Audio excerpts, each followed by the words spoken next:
Hello everyone and welcome back, and today I want to talk about Neferata. As we do know that a DLC is potentially coming out at some point next year, it's been kind of confirmed that yeah, it's going to be a smaller DLC. We don't know what exactly that's going to fall around, but an educated guess would say instead of getting 1v1v1 like we have in Tides of Torment and Thrones of Decay, it's just going to be one. So Neferata, some units, and a faction rework.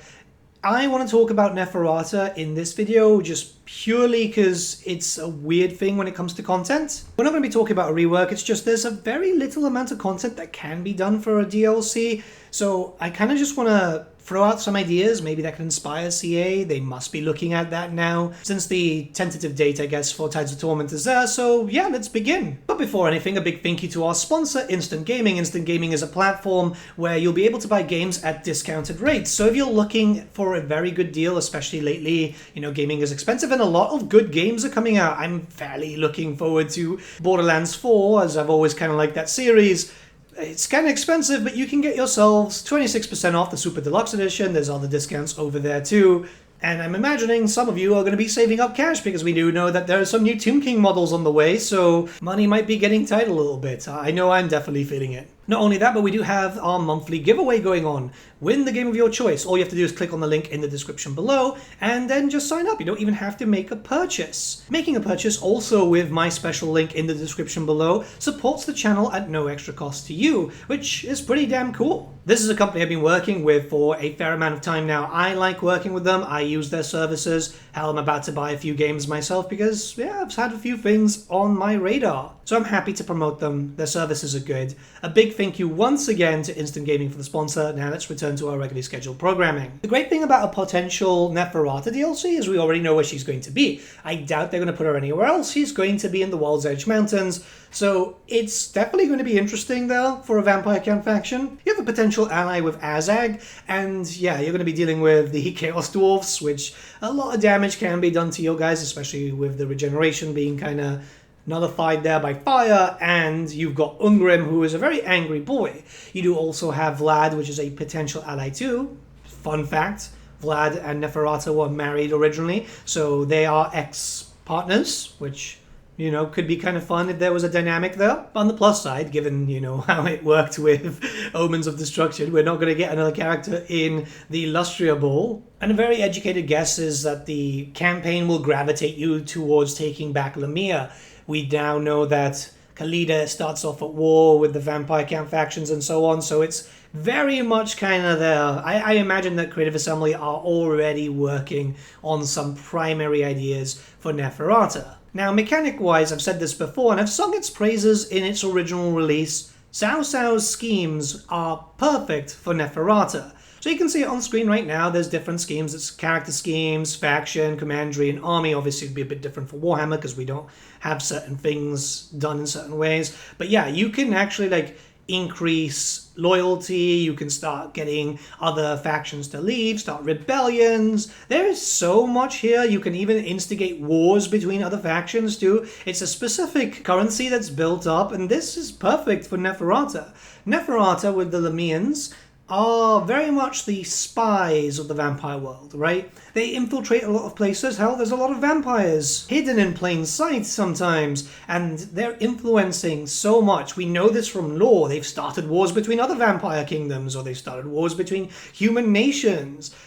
This is something that I really want to see. While we'll never likely get the diplomacy from Three Kingdoms in Warhammer 3, which horrendously depresses me, and I hope that we do see this in future Total War titles, because, again, if you've never played Three Kingdoms, it's the best diplomacy system ever. The schemes mechanic can be ported over and have its own unique stuff to basically Warhammerify it. It's been done before. The Taurox mechanic, you know, the whole rampage stuff, that was originally done for Lubu, and again, worked very, very well. I feel like there has been, or well, there was back in the day, a lot more communication between the teams working on different games and so on. It's very clear that Neferata needs to be done in a certain way. Vampires themselves are always sneaky. Manfred was very well known for being sneaky, same as Vlad at the very beginning, until, you know, he was convinced by Isabella, let's go for it. I really want to see a lot of just sneaky stuff, right? We want a campaign where you feel you can be like hidden away and you're going to be affecting the outside world, where Neferata can be down there in the Silver Pinnacle and so on, but affecting Cathay in some schemes that could trigger a civil war, same thing on Orth 1 or whatever. And going into it, I could imagine maybe using the cult system that the Changeling uses. Now, keep in mind, I'm not saying just go with that playstyle, it's not good. Empire building should still be a thing, but imagine building up an empire and having a really strong, dedicated cult in other parts of human nations or whatever. Mostly in human nations, I'd say, because they're just able to hide there. You mostly just get human vampires, just affecting all of them and preparing for your eventual attack. Maybe you could lead an assault. Maybe there's a way that you could just take the settlement over completely. I think something like that would really, really work well, and I wouldn't even be opposed to it just being limited to human settlements. So Bretonnia, Empire, the Cathay stuff, Kislev, Southern Realms, because technically Southern Realms have its own like culture group there, so the factions that you see in Tilia and Nostalgia don't actually fall under the Empire. I think that would work quite well, and you're kind of incentivized to keep those human nations up to be able to support them and leech from them yourself. I think something like that could be viable and doable. It depends on the engine and the limitations, but if it's been done more or less with Free Kingdoms, I imagine it could be done here too. Now, what inspired today's video is I've been packing up my vampire accounts. I am potentially moving very soon, and I've been just getting my armies ready, magnetized to use the really useful boxes. I was looking at the stuff for the vampires, and I'm like, oh, well, there's not really a lot missing, is there? Which is going to be very difficult to justify a DLC, especially since we likely are getting a Nagash DLC in the future, so the Morghast are out of the question. How can they do a DLC for the vampires with the missing stuff when most of it has already been kind of done? The roster's kind of full. Well, we've had one DLC, we've also had 2 rounds of FLC content with old school type of Graveguard and another Blood Knight. We also got access to the Mournguls, which were Vampire Coast stuff. It's very difficult to go, yeah, we can make a full DLC here, I imagine, because Lord options are kind of done, hero options are done too. But a DLC isn't just the character or the accompanying reworks. There needs to be an actual bit of substance. There needs to be units, which is normally around 5 to 6 units depending on the DLC, and a Lord and a hero choice. So let's talk about some potential stuff here, which is going to be difficult, I'm not going to lie. We'll start off with units first, because that's the only way I can see it being fleshed out properly. First thing is a spirit host. I know that they're not the most exciting thing for people, but essentially they're just swarm tar pits. You might be wondering, well, what's the difference between a spirit host and a zombie? Because the zombies are very good tar pits as it stands. Spirit hosts would be ethereal, meaning that they're going to be more damage resistant, and they're supposed to be kind of like swarms. Swarm tech is doable. We do know that we've got some swarms there in game. I could see this happening. Personally, I'm a big fan of spirit hosts from the tabletop. I love them. I love them in the old world too. I really need to record a Vampire Count battle report at some point. So I feel like that could be doable. The next thing would be a Coven Throne, which is actually just used as a mount option now when it comes to the old world, but it works out quite well. Essentially, yes, this is another chariot, which, yeah, the vampires do kind of have a lot. It would be using the same base model as the Mortis engine, by the way, because on the tabletop it's just the same kit, so you just change some stuff around. On the tabletop you'd use it to kind of kill off enemy leadership with certain things. It was like a leadership check and so on to make them worse at fighting. You would also get them to have the Scrying Pool, which was essentially just like a bound spell. So Mortis engines are doing like enemy damage and stuff like that. This would be more of a buffer towards your own units. Kind of like the Corpse Cart, but much, much stronger. I could see this being implemented being the Vampire Counts version of the Celestial Hurricanum, which bizarrely enough we still don't have in Total War. I mean, we've had a decent amount of Empire DLC, but I'm expecting another one in the future. This could be used as both a mount option as a single chariot also, and that gives you a unit and a mount to have around with your vampires, because a lot of people are going to be using a lot of vampires. Okay, big monster time. I know a lot of people might be saying, well, that's a bit of a weird one, but I think the Incarnate Elemental of Death could work here. It's something that existed for the Storm of Magic. Never really had a model, but did have artwork and so on. This is early Games Workshop, well, not even early Games Workshop, it was only like 10 years ago. But they introduced a lot of rules and they never introduced models. This is why they lost a court case once with some stuff with Space Marines. It's a weird thing. But I could imagine the Incarnate Elemental of Death, you know, the Wind of Death being very, very popular with the vampires. Bring this in, finally get that out of there and give it a proper representation. Have the Empire being able to have access to it too, as we've had other incarnates in the game already. Beasts was used by Kislev, but also by the Beastmen, and we are now aware that the technically Incarnate Elemental of Life is going to be used by the High Elves. Also, by law standards, the Ice Bear is also an Incarnate Elemental. So bring it in, allow the vampires to have it, and then just give it to the Empire to have a little bit of fun if we ever get a proper Colleges of Magic representation, not just with Gelt. Okay, this next one was just a mount, but I could see it being turned into a unit. The Abyssal Terror is a weird one, right? Because, one, it looks really, really cool. I know some people think it's really derpy, but I absolutely adore this model. And I could see it being done because the vampires right now are missing like a very fast flyer, single entity type of monster. So you could have it as a mount and then you could have it as a monster to give you the equivalent of a chimera. They need a little bit of speed. You've got a lot of ground speed because wonderful cavalry and stuff like that.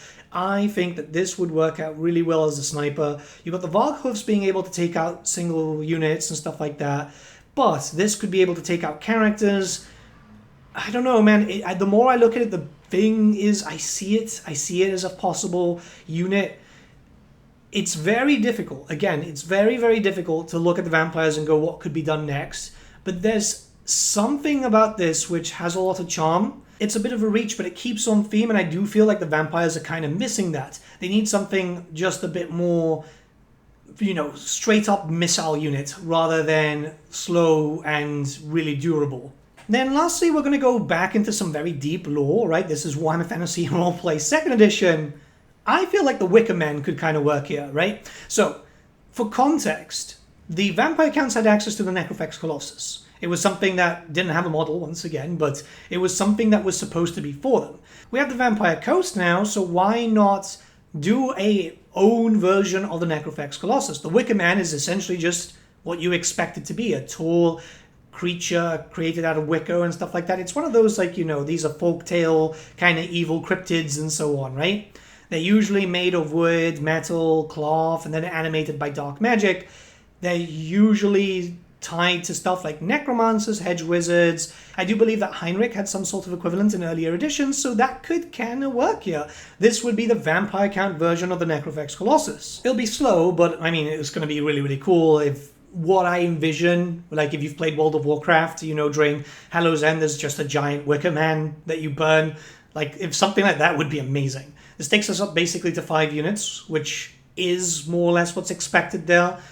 I think that works just to have stuff that was missing on the tabletop and then stuff that could have been. Now, the big problem here is Lord and Heroes. Either they are going to start doing dedicated Vampire Lord and Heroes. There's really nothing missing. Really, for Heroes, all that's missing, barring just like spell laws for both Lords and Heroes, is the Cairnwraith, but we have the unit version, we have the Banshee already. I just don't see a Cairnwraith coming in and being like, oh yeah, you know, this is viable to use. We already have a little bit of everything.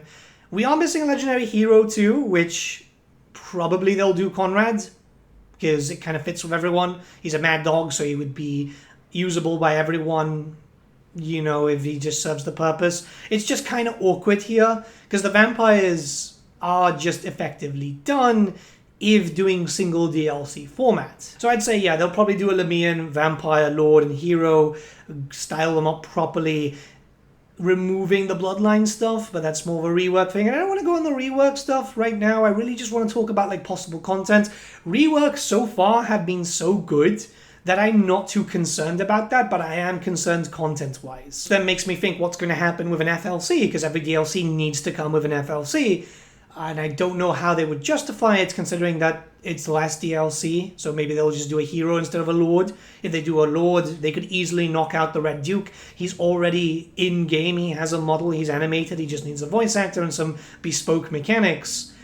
I am going to say here, before like we end this video and so on, I like the idea of smaller DLCs because it does mean that content theoretically should be faster, to come out, which in theory should stop the droughts and so on, but I do feel like, and I'm still going to hold this until we get to see a Neferata DLC, I do feel like there is a lost opportunity here with the vampires. A Champions of Chaos style DLC for the vampires would have ultimately been better. 4 legendary lords, a few unique units, the stuff else can be reskinned, and bring in the Red Duke, done, right? Bring in the last remaining bloodlines, get it all done and dusted, charge it in the same price as the Champions of Chaos DLC, maybe a little bit more because they'd have to be a bit more unique units, because the Champions of Chaos only had 1 unique unit, the rest was all reskins. I'm not trying to be negative here, because I do feel like this could be done well, but you understand where I'm going from, right? I feel like a Beastmen DLC or a Lizardmen DLC by itself would have worked perfectly fine. There's no need to put them against anyone else.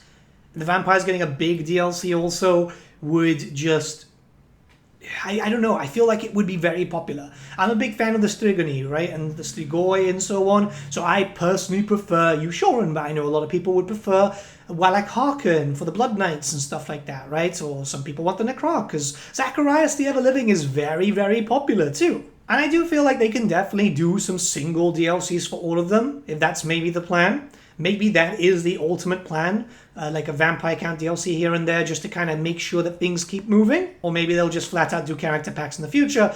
But let me know what you guys think in the comments below. Let me know what you guys think about the unit choices more than anything else. The Neferata thing, I think that mechanic is perfect, but the unit choices are there.